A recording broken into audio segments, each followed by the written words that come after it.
My name is Mark Rando from Rando and Associates in Western Australia, my own business.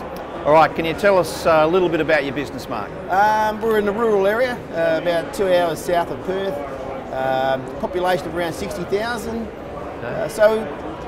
but a bigger region to pick from. So. And what's the nature of your advice? Do you specialise in a particular area? We started off with risk and sort of grew that now, so we're looking at a full service business, but risk was predominantly where we started from.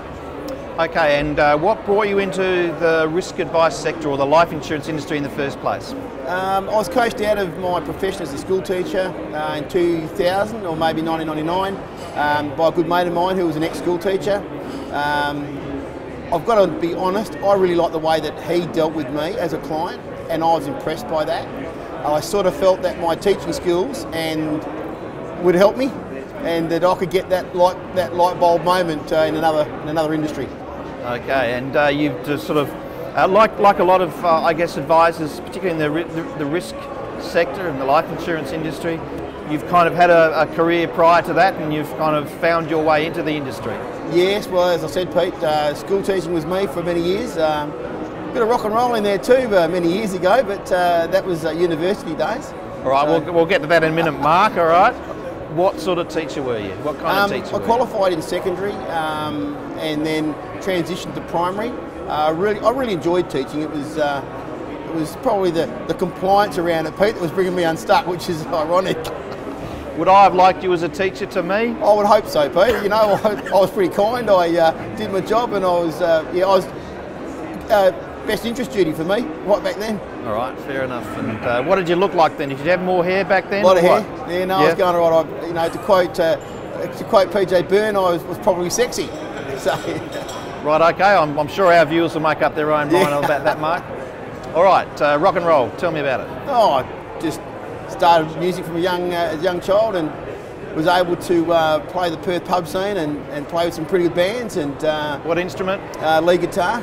Okay. Yeah, that was an interesting time in my life, and got to play with the likes of Jimmy Barnes and the Angels, and yeah, really good time. Really good time. Good. Can you sing? No. Okay, so it was lead guitar, but didn't have the microphone very much? No, mate. No. Just get out the back or get out the front, Randy, and just make it work. So you were just a shy, retiring guitarist up the front of the stage? That's the one. Yeah, I was pretty withdrawn. You know. What else did you get up to at school when you were at school? When I was at school, mate, I was into football, you know, into sports. Music was also a big part of what I like to do. Yeah, surf. I was a typical kid growing up in a country town, you know, fishing, all that sort of deal. Now you get on your push bike, you'd leave early in the morning, you wouldn't come home till late at night. Sounds like working in the WA rural area kind of suits you, Mark. You feel comfortable there? Yeah, Pete. Dealing with country clients is different to, I feel, when I cross the bridge at Mandurah. There's a different feel about city clients. So, you know, I think country clients are where I'm at. Oh, do you think you'd be an acquired taste for city clients, Mark? Yeah, it would be, mate. I think so. I take my hat off to city advisors, actually, mate. Yeah. So your business, what are the biggest issues for you in your business at the moment? What do you see going forward? I think, Pete, we've got to bed down.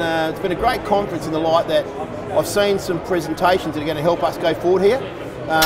We're pretty innovative, but I think around staffing, getting the right staff for our expansion projects that we're undertaking.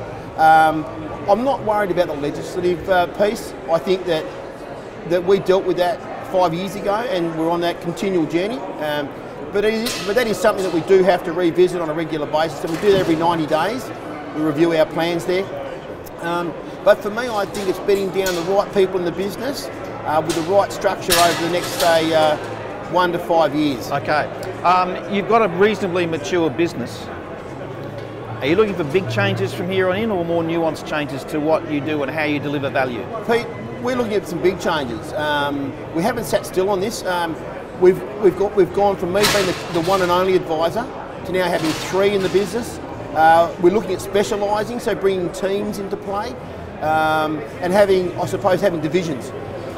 Looking at bringing in our claims process and business a bit more closely.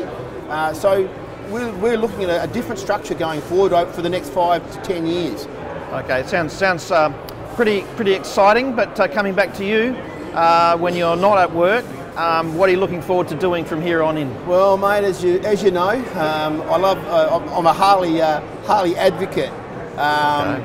My wife says to me, "How come you got two of them?" I said, "Well, she hasn't played golf with only one golf stick, mate. So you need to have a few in your bag." Like riding the Harley, getting out with the mates, fishing, and travel. So for us, mate, it's life's good. Life's good. Sounds great. Great place to finish up. Mark Rando, unique individual. Thank you for your time. Thanks, Pete. Thank you for yours.